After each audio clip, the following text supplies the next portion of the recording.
All right, hey y'all, this is Paul C., Torino nutritional therapist and Nativist life coach out of Las Vegas, Nevada, and I'm here to bring you another quest. Today's quest is how to work with cravings number 1, because we're probably going to have a number 2 and 3, and I couldn't come up with something more creative than that, but I feel amazing today, and I want to give this amazingness to everybody that I work with or that we work with.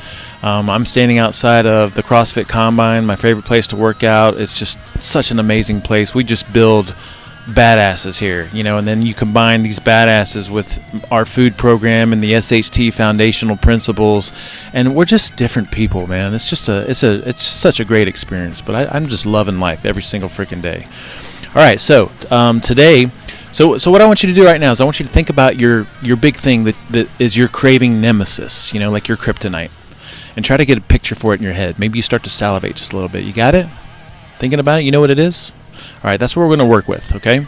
So next time you have a craving, the first thing I want you to do is catch it as it happens in the moment. And then the second thing I want you to do is I want you to play a game. And we're going to elaborate on what that is. All right, so first of all, awareness is the absolute key to everything. Like awareness. And actually, we're talking about two kinds of awareness. We're talking about like an acknowledgement awareness, okay? So I have an awareness that I want to work with my alcohol craving, right? But then I also want to have an in-the-moment awareness. So when that craving comes on, I want to catch it as soon as it happens and have this like, aha, there you are kind of attitude with it, like a curiosity, fascination type thing.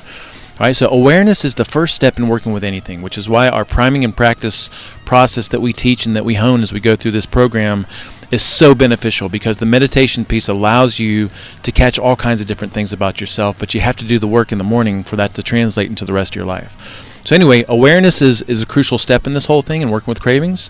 The second piece is multiple studies have been conducted, and shown that playing a pattern matching game that's cognitive absorbing for 3 minutes or more at the onset of a craving is enough to reduce the cravings by 25% or more.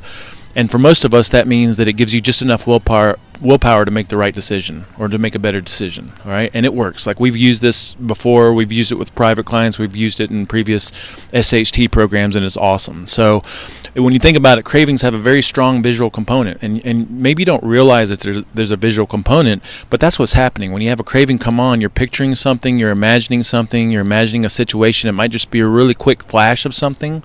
And if you can preoccupy the mind with something, then that's what reduces the intensity of the craving. Now, just listening to music or reading a book or something like that is not what we're talking about here, because that's not enough to do what we need to do. It needs to be something that is known as cognitive absorbing. So the pattern matching games that have been proven to work are Tetris. I love Tetris. Bejeweled is my number one. Like, I loved it. There's this little thing in Bejeweled. One of the games is Minefield or something like that, but whatever. Like, it worked with my alcohol cravings. Like, it worked. And then Candy Crush Saga. I don't know why I think that's a ridiculous game, but whatever. I guess they're all ridiculous and good in a way. And then if you don't play games on your phone, or you don't have that capacity or ability, you can play a game called Set, which I've never played. And then also jigsaw puzzles are great. The only problem is I just don't see people walking around being able to walk around and carry around a jigsaw puzzle just in case you have a craving come on. So this quest is a 4-step process.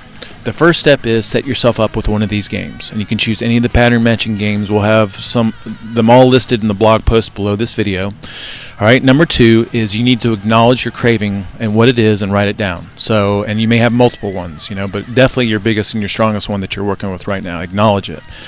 Number 3 is you want to catch the craving in the moment that it comes on as it happens, with this curiosity and fascination. All right, so when it hits you, you want to have this, cultivate this ability to catch it as soon as it happens, and then be like, aha, there you are. I was expecting you. Hi, And sometimes you're going to catch it right when it comes home. Sometimes you'll be a little bit into it, or into thinking about it before you catch it, right? But the goal is to catch it before you do it, And just in that awareness piece of it, you start to change things a lot. Awareness in and of itself sometimes is enough for people to make a better decision and move on from it. And then step 4 is to break out your game and play for 3 minutes. And that's all there is to it, okay? So that's your quest. 4-step process, one more time. Number 1, install one of those games on your phone. Number 2, acknowledge what your cravings are. If it's multiple, write them down. Number 3, Catch it in the moment that it happens. Be a Jedi. Work with it. See it. Notice it. Aha, there you are.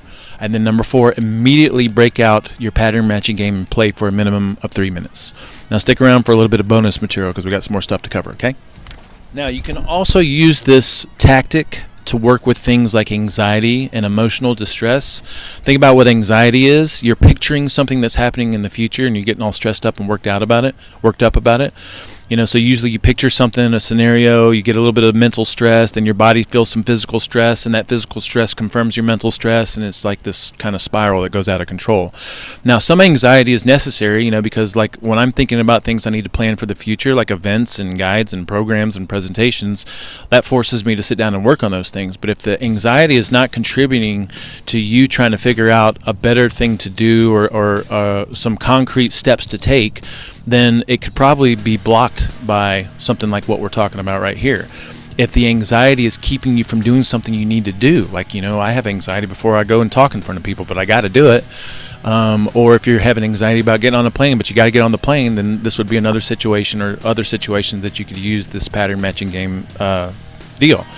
And we mentioned before, like studies have shown that it's not enough just to think about something else or to listen to some music or distract yourself with a book. You have to have something that's cognitive absorbing, and these pattern matching game works really well. Now, games are great simply because you can carry them anywhere, anytime, break them out anytime.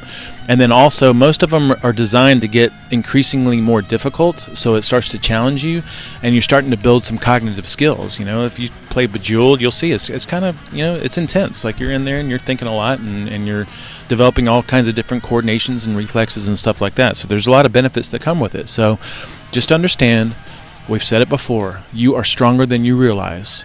Now you've got the power of awareness. Acknowledge what your issue is. Have the awareness in the moment when it pops up. Greet it, say hi to it, and then break out one of these pattern matching games and watch these freaking issues start to dissolve. And we've seen it happen, okay? We love you guys so much. Oh, one more thing that works just as good as a pattern matching game, falling in love. So fall in love as often as you can. Notice your whole world changes, all right? Love you guys so much. Give us some feedback. Let us know how this works. Thank you.